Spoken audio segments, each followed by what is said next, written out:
Okay, so today is Tuesday, August 27th, and I kind of gotta talk about this morning, and then just the absolute, slew of, cool shit that has been announced. So, thing number one is the Oasis reunion. Now, I will be honest, I'm not the biggest Oasis guy, and, there's several Oasis songs that I genuinely really love.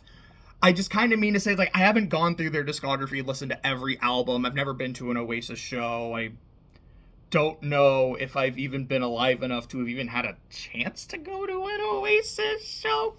But at some point, I would actually, even before this, because I've said I like going through different artists and their discography. It's something I've started earlier this year.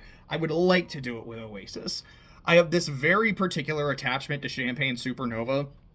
Because after my high school graduation, when I sat down in the car and me and the family were going home, it was the first song that started playing. So every time I hear that song, it's just something I associate with it. It's a time for new beginnings. It's a time for progress. And it's always stuck with me because of that. And I don't even think it's my favorite Oasis songs. It probably depends on my mood, but it's Don't Look Back in Anger, which I guess if the Gallaghers have fixed their shit, they haven't looked back in anger. That's neat as hell. Acquiescence, which is probably consistently my favorite. I'm also a really big fan of Live Forever, and I like Wonderwall and everything. I think it's great, but I don't think I like it quite as much as those others. So they had announced, it was kind of rumored, I think not earlier this week, it's Tuesday, but last week or so, that the Gallaghers had reportedly gotten over their feud. They were coming back together, and then a few days ago there was an announcement it was an announcement for an announcement, and they're all right, Tuesday 8 a.m. we're gonna announce some shit. So they are gonna do a reunion tour. What I have seen, it looks like it's in the UK. I don't know if at any point they will come to the States. If so, depending on depending on my budget and availability and time and all that, I would love to go to one. Though I do remember, it was my high school history teacher, I want to say junior year. I remember him talking about a time where he's okay, I love Oasis, but I've always had beef with them because I bought tickets to go to one of their shows and I was super excited, and literally the night before, the brothers got drunk, got into a fight, and the tour was canceled. And so I was so excited to see them, and I didn't get to see them, and I also think he said he didn't get his money back. So I feel like there's an assumption of risk when you buy an Oasis ticket. But that's just a neat way to start the day. Then, the Sonic trailer came out. And I guess here's my basic thoughts on it. I liked the first movie fine. I wasn't crazy about it, but by the end I was I liked it enough. I had a great time with the second movie. This is how you do a video game movie, because there were points in the movie where this feels like a video game. Here's the level, here's the shit, here's some of the enemies you're fighting. I had a really, really good time with it. I was I'm excited for the next one, because I think it was in the end credit scene, they teased Shadow. I'm okay, so the next one, I don't know if it's just straight up gonna be the plot of Sonic Adventure 2, if it's gonna be an original recipe, if it'll be an original recipe with a little bit of SA2 mixed in there. And from seeing the trailer, that's kind of what it seems like. They do show at one point Eggman, I'll put a pin in Jim Carrey's Eggman real quick, him interacting with his grandpa, which is also being played by Jim Carrey, and I just think that's kind of fun. We do get to hear Shadow talk a few times. That is definitely Keanu Reeves. And as someone who really enjoys Keanu Reeves, I think this is neat as hell. We do get to see Shadow do the Akira drift on the motorcycle. That was fun. I think the scene is from Shadow the Hedgehog, but it's him doing teleporting and fucking up all the agents. That was in the trailer. That's really cool. Let me go and take the pin out. So in the first movie, I was not Carrey about crazy. I was not crazy about Carrey as Eggman. I like Jim Carrey. I think he could be generally speaking, I think he's very funny. Even Cable Guy, which I know is a movie that gets a lot of flack, I really enjoy the Cable Guy, and Jim Carrey's having an absolute blast in it. But I felt like in the first movie, I'm not watching Dr. Eggman, I'm just seeing Jim Carrey play Jim Carrey. They're just calling him Eggman, and it didn't quite work for me. In the second movie, he felt a bit more like Eggman, and I think it's also, like, he looked like Eggman as well, and that helped. So something Clay and I were actually talking about the other day is, like, so, in the first movie, there was, like, nothing Eggman-y about him. And then in the second movie, he's a bit more Eggman. What if in the next one, like, he looks even more like what if he's fat now? And the first time you see him, he just got this big old gut. And I'm like, oh, that actually happens. We get fat Eggman. Now, in some of the other shots, like when he's in his coat, he didn't look super fat. So I don't know if it's going to be just like a joke when he first shows up, and he'll be like, let me go into my, like, weight loss pod, or let me pop my Ozempic, or some shit. I don't know. I hope he's fat the entire time. It'll just make him feel even more Eggman-y to me. And as excited as I am to see him come back, there's that little part of my brain that goes, he said he was retiring after the second movie.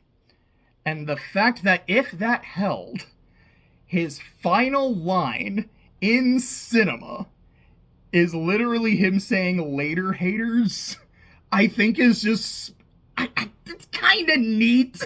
Like, I don't know, something about that feels like very Jim Carrey. So there's that little part of my brain that's like, I kind of wish if he was gonna retire, that's the note he would end on.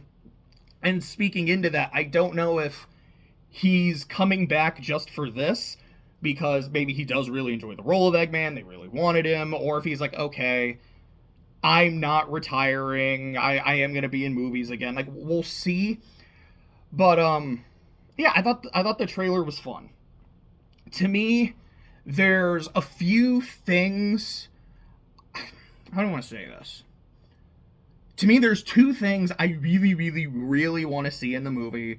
A third thing that I'm like, it's not a deal breaker for me if it's not in it. I guess more if she's not in it.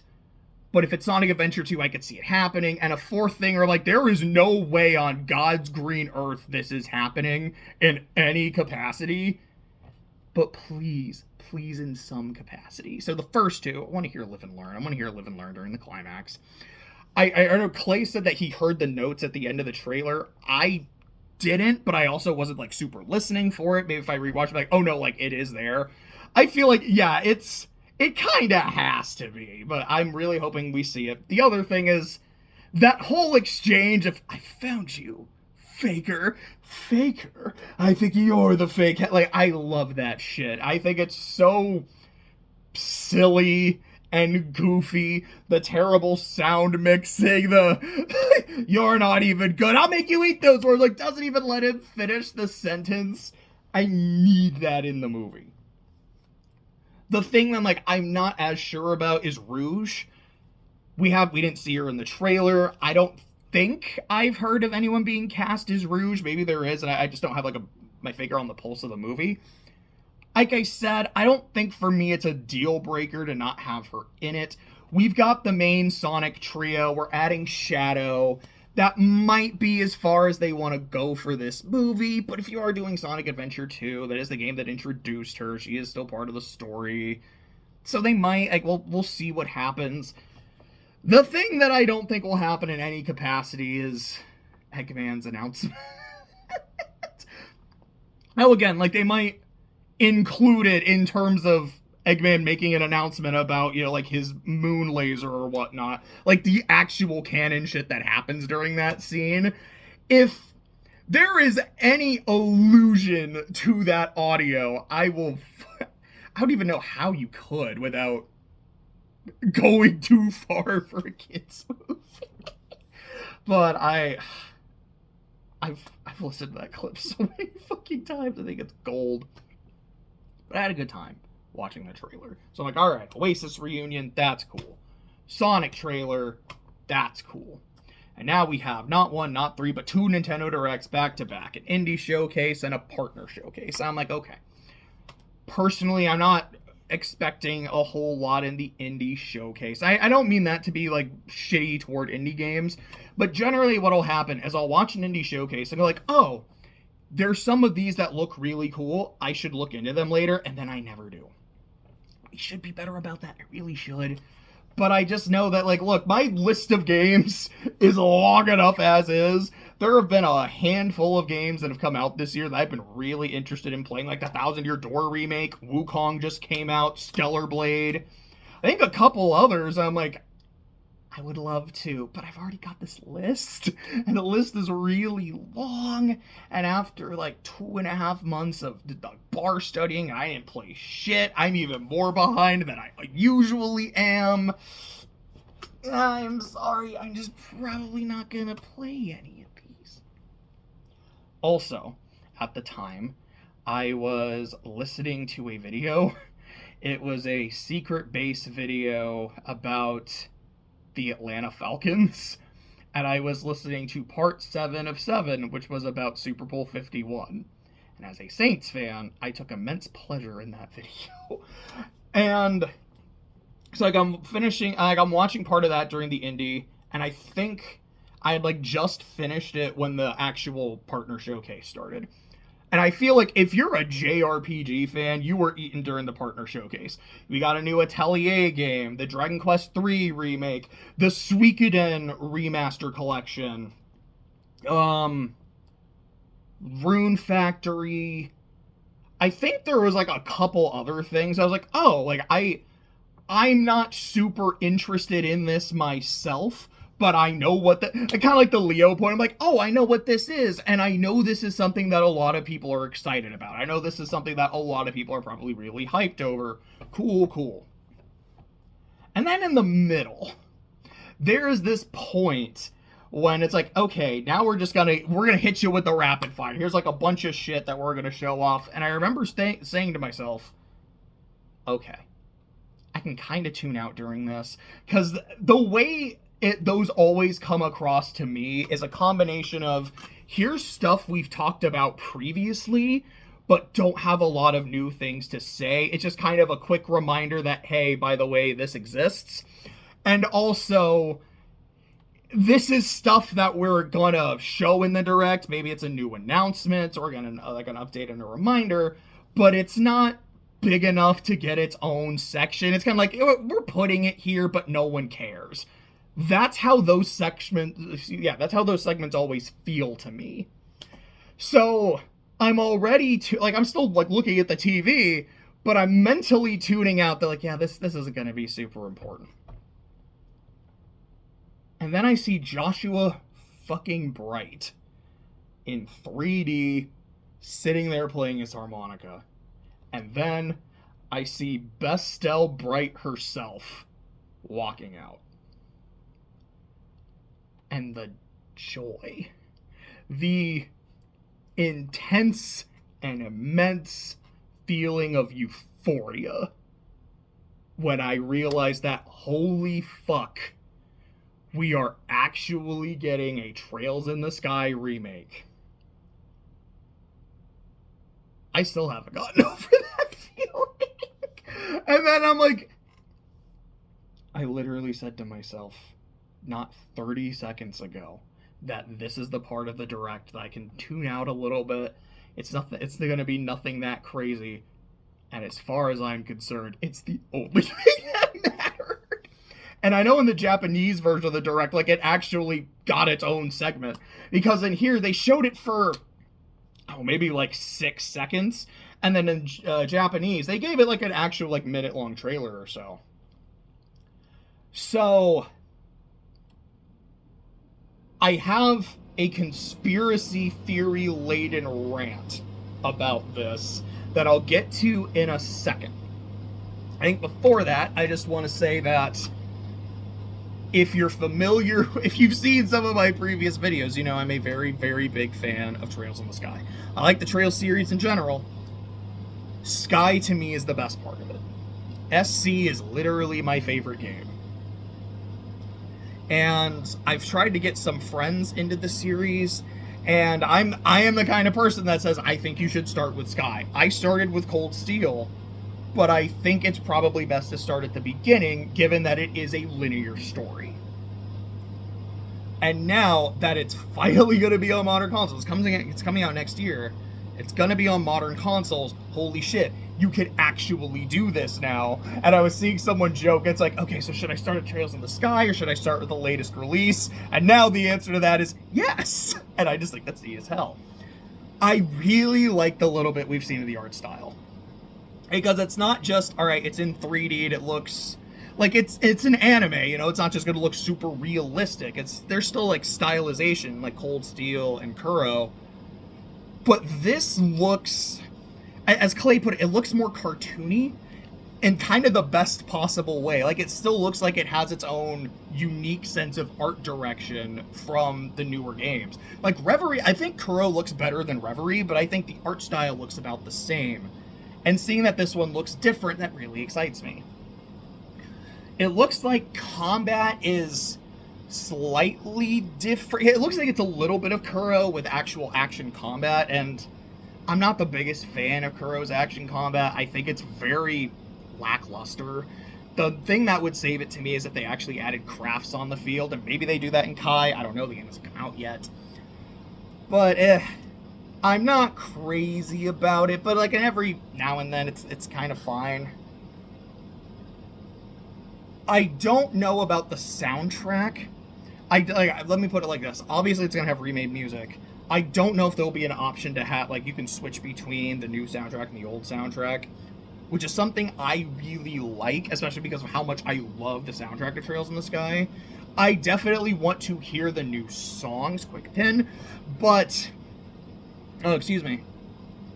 if I don't like their newer versions, because I've listened to some of the Evolution tracks and like the Evolution versions of Sky and Crossbell, and some of them I think are really good, some of them I just don't like, and I would like the ability to switch back and forth if it's a song I don't really care for. Taking the pen out, in the Japanese trailer, they're playing this like newer version of Whereabouts of Light, and I fucking ascended. It was beautiful. I thought it was wonderful. I'm like, if this is what the soundtrack is going to sound like, I still want the option to listen to the old songs, but man, I can't wait for Silver Will. Man, I can't wait for Sealed Light and Hollow Lands. Oh, this is gonna be peak as fuck. So let me get my conspiracy-laden rant taken care of. The current arc, the Calvert arc, is in English referred to as Trails Through Daybreak. Before the official translation, the fan translation referred to it as Trails Before Dawn. The Japanese title is Kuro no Kiseki. And like Daybreak, Dawn, the literal translation when the game had like first come out was, people were calling it Trails in the Dark. When I hear the word Kuro in Japanese, I immediately hear it as black. I was like, okay, like black trail, like whatever. I was like, okay, black. We haven't seen the Time Septarian yet, so I'm going to assume this is about the Time Septarian. And in the first game, I don't remember a whole lot that made me go, yeah, this is definitely about the Time Septarian. The second game is all about, like time travel, going back in time to fix shit, like to prevent fuck-ups. And I believe the Society's current plan, it's the final Orpheus plan, I think, is the big thing, but there's something about, like, eternal recurrence. And I remember thinking that, I was like, okay, we're dealing with the Time Septarian, I think. Something about eternal recurrence. Is there going to be a time loop? I think there's a non-zero... I remember saying this to Clay, and I think I've said this in a previous video as well, that my theory is,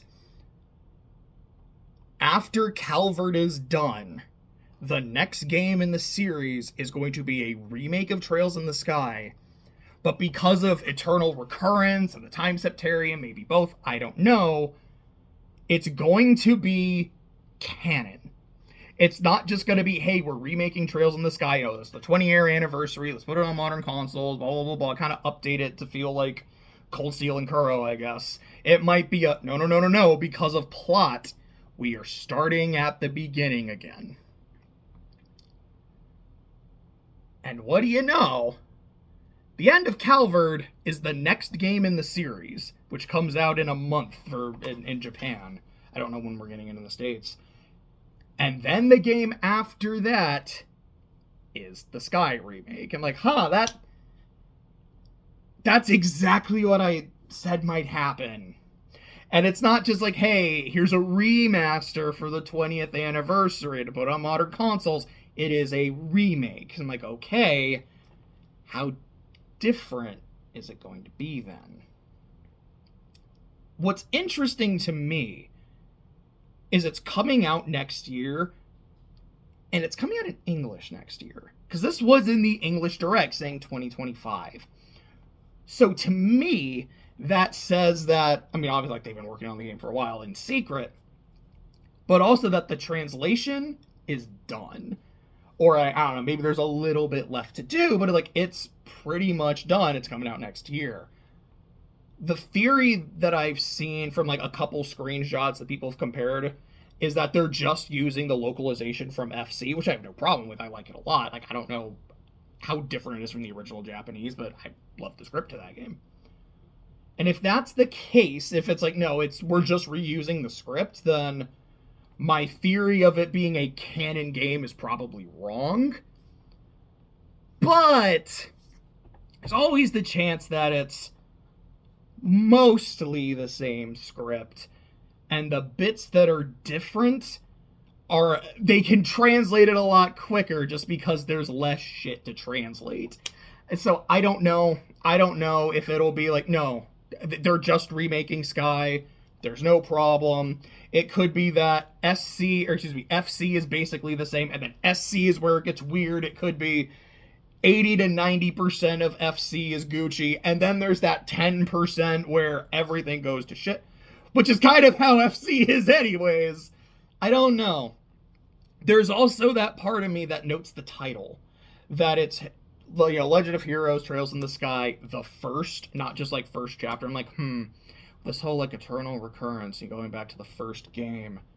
Am I just being overly paranoid that they're emphasizing the first? I probably am. I won't deny that.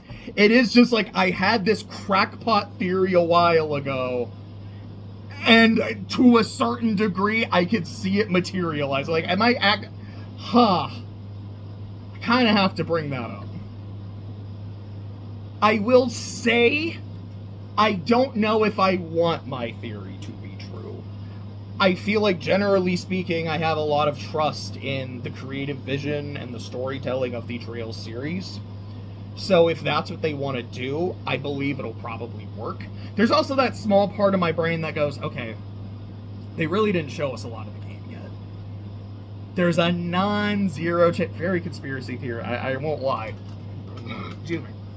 There's that little part of my brain that goes, what if they're not showing a whole lot of the game, or like not a lot of the game outside of Roland, because it is very plot relevant that we're back here doing Trails in the Sky, and Kai hasn't come out yet, so they can't spoil any of that shit. I'm like, no, it's probably just because the English Direct was like, alright, we're gonna show this off, but it doesn't feel super important, and the Japanese Direct's like, yeah, we got like a minute, like we can show enough to announce the game. Like, it's probably nothing crazy, but I can't deny the even small possibility.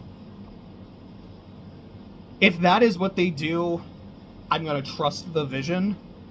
But I'm also like, I just kind of want to play Sky again, which I mean, I can do. I have the games. I'm like, I just want to be able to experience it again. It's not broke. You don't have to really try and fix it. And for other people to be able to play it for the first time, it's like, yeah, this is still, it plays a little bit differently, but it is the same game. It is the same experience. That's more what I'm hoping for, but there is that part of me that's like, I kind of want to be right. So that Tuesday morning's been kind of wild. Just thought I'd make a video about it.